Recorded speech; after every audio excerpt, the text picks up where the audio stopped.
Arestado ang isang lalaking lider umano ng isang pyramiding scam na nakakulimbat daw ng mahigit 100 milyong piso. Reklamo ng mga biktima, bigla na lang nagtago ang mga may-ari ng kumpanya matapos i-anunsyo ang pagkalugi nito. Balitang atin ni Mav Gonzalez, exclusive.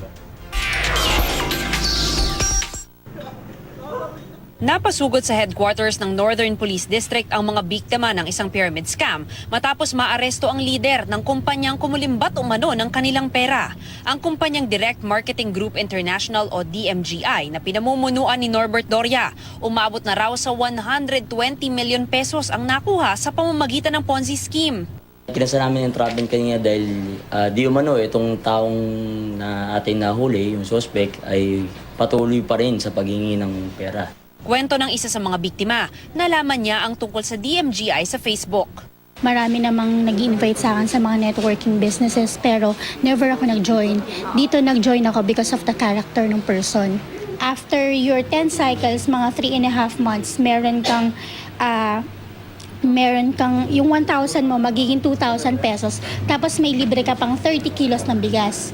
So bilang isang simpleng mamamayan, napakalaking tulong.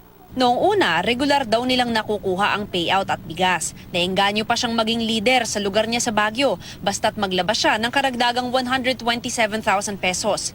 Inimbita rin niya ang mga kaibigan at kaanak na sumali sa DMGI.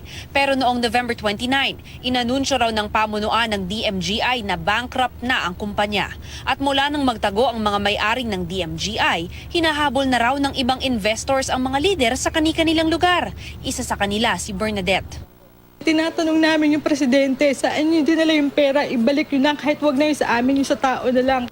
Pero giit ng sospek, wala sa kanya ang 120 million pesos. Naipamigay na rin sa mga tao yun. Lahat po yun? Sabi naman namin sa kanila, bigyan kami ng konting panahon para maibalik yung pera nila. Oo. Hindi naman kami tatakbo. So, Sige po. so willing naman kami ibalik yung pera nila. Hindi rin daw nagtatago ang mga kasamahan niya, kundi gumagawa ng paraan para maisoli ang investment ng mga miyembro. Bukod kay Doria, pinaghahanap ng mga otoridad ang iba pang mga opisyal ng DMGI na sina Michael Awa, Gerardo Caguindagan at Michelle Doria. Kakasuhan ng syndicated estafa ang mga sospek. Hinihikayat naman ng pulisya ang iba pang nabiktima ng DMGI na magreklamo sa mga presinto sa lugar nila. Paalala rin ng mga otoridad. Alamin natin sa pag-invest kung legal ba ito, hanapan natin ng mga kaukulang dokumento upang masabi natin na legal ang negosyo na pinapasok natin. Upang sa ganun, maiwasan din po natin maloko. Mav Gonzalez, GMA News.